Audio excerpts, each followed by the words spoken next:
So about a month ago, I made this video about Nen not being the best power system in anime, and that I prefer Jujutsu Kaisen's Cursed Energy. And looking back at it, I still agree, but I want to expand and elaborate on what I meant exactly. So my criteria to what makes a good power system to me is just two things. It just has to be simple to understand and versatile. So it can change, be adapted, or be added to depending on the situation, character, setting, etc. A great example of what I'm talking about is stands from JoJo. I didn't talk about stands last time, and I don't know why I forgot about stands. Stands are extremely simple.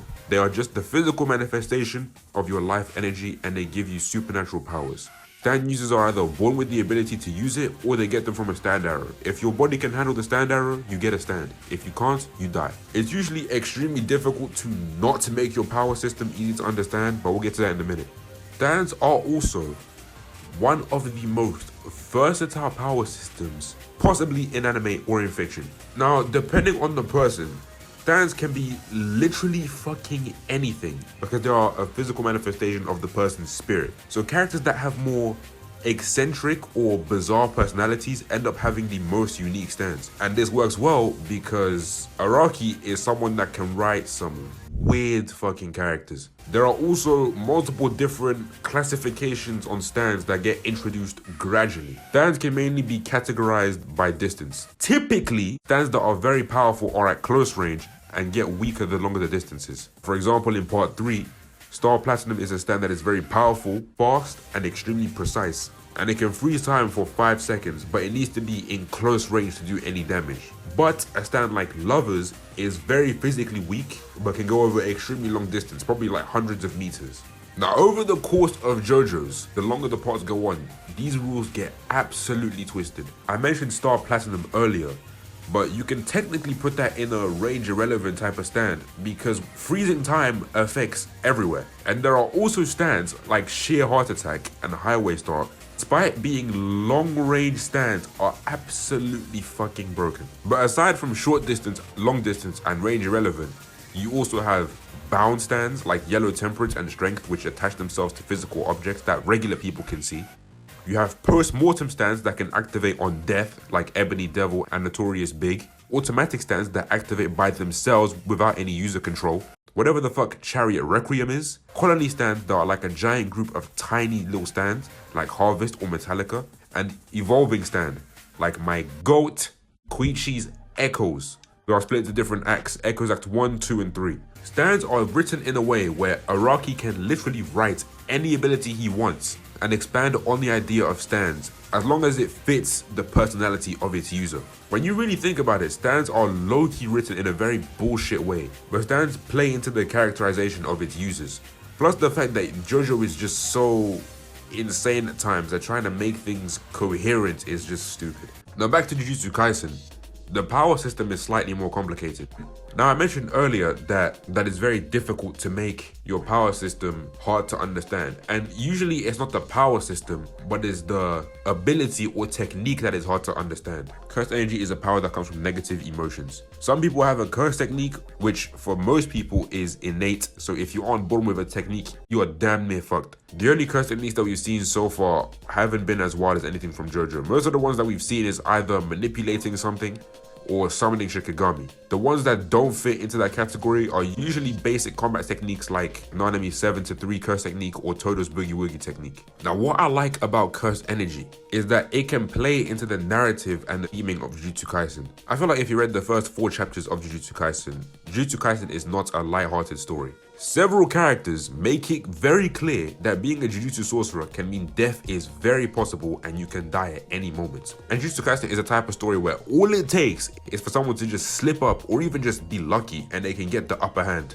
One example is the Black Flash. Because the Black Flash is so precise, it's impossible to bring out a Black Flash on command. They kind of treat it as like a blessing from the Black Sparks. In the Shibuya arc, Mahito was able to land a clean Black Flash on Yuji, and they gloss over it in the anime, but in the manga there's some narration about how the Black Flash doesn't choose who can get this so-called blessing. It's fair game for anybody. And as much as I would like Yuji having a staple move or a staple technique in Jujutsu Kaisen, I think this is a very clever way to make Cursed Energy fair game. But even still, despite Yuji not having any cursed techniques or a domain by this point, his fights are still entertaining, and it's very interesting to see him go up against opponents who are either stronger than him or have a deeper bag due to them having a cursed technique, like in his fights against Choso or Mahito. A lack of a curse technique can also play into someone's characterization, because moments like that are what shows Yuji's tenacity and his adaptability when it comes to his fights. Every technique also has its own laws. Techniques are not bound to one specific rule set, and different techniques affect things in different ways. This is a weird concept that was introduced in Shibuya when Kenjaku is about to seal Gojo, and you see Geto's soul trying to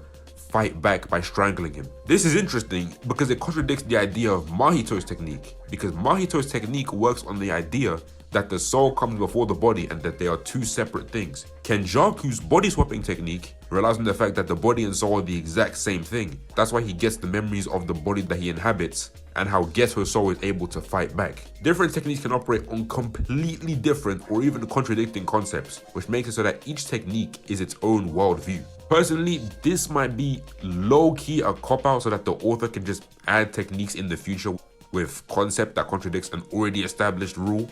But the idea is still a net positive for the series, because it reinforces the idea that cursed energy plays into the narrative, because a person's technique operates on their own worldview, which means that the mentality of every cursed technique user is somewhat valid, even if you or another character disagrees. It's also great for the characterization in fights, because you can technically compare their mindsets and worldview of the characters just by having them fight. In the long run, it's also a good thing because it can add for more creative techniques in the future. I think the most simple thing that Jujutsu Kaisen does is that common concepts are introduced and explained early, and they are gradually expanded upon. An example being the domain expansion. A lot of people will call the domain expansion bullshit, but it was introduced in season 1 in episode 7, very early.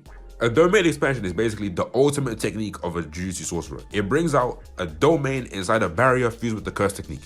When you're in the domain, curse techniques are amplified and they are guaranteed hits, like you can't dodge it. Domain expansion is introduced extremely early into the story, gets a full explanation, and we get 2 examples immediately after: Jogo's Coven of the Iron Mountain and Gojo's Unlimited Void. The idea of a domain is really cool, but it's not the only way to use it. What's nice is that different users have their own individual domains, so there will always be a unique design and unique effect. The applications of a domain start out very simple, like the concept of a domain itself and having 2 domains clash. But over time, as the series goes on, you see more and more ways to use domain. In Maki's fight with Miwa later on, you see Miwa use a simple domain, which is basically a smaller, less complicated domain, and she mainly uses it to enhance her range and reflexes. But in season 2, with Mekamaru's fight against Mahito, simple domain can also be used as an anti-domain technique, since it can protect you from the effects of a regular domain. There's also domain amplification, which is used by Jogo and Hanami, where they envelop the domain into their bodies, which makes it so that their punches have a guaranteed hit effect that can bypass curse techniques,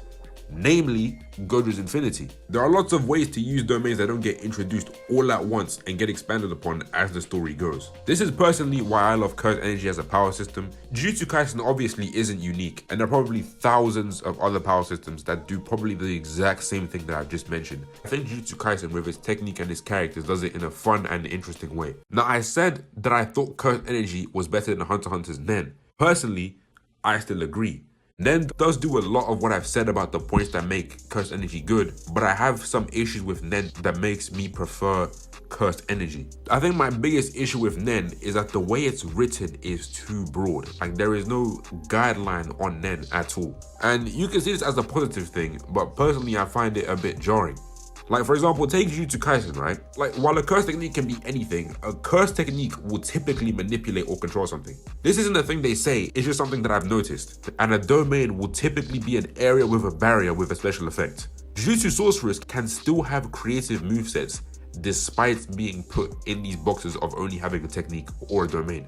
Nen does not have that. It tries to categorize the Nen techniques by having the 6 Nen types, but the techniques are just so varied in general that you can really think of any power that you want and mold it and tweak it slightly so that it can fit loosely in one of the 6 Nen types. My point kind of being proven with the whole specialist Nen type kind of being miscellaneous for any technique that doesn't fit in the other 5 types. Now this doesn't make Nen bad or anything, it actually allows for more varied options with the powers, but I feel like it tries to complicate itself with the Nen types when just having the Nen contracts and applications would just be enough. This isn't to say that Nen is bad or that Cursed Energy doesn't have flaws, obviously it does. Nothing is perfect. But for me, I just think that Cursed Energy is a better power system than Nen. Feel free to leave your opinion and disagree, but that's just my take.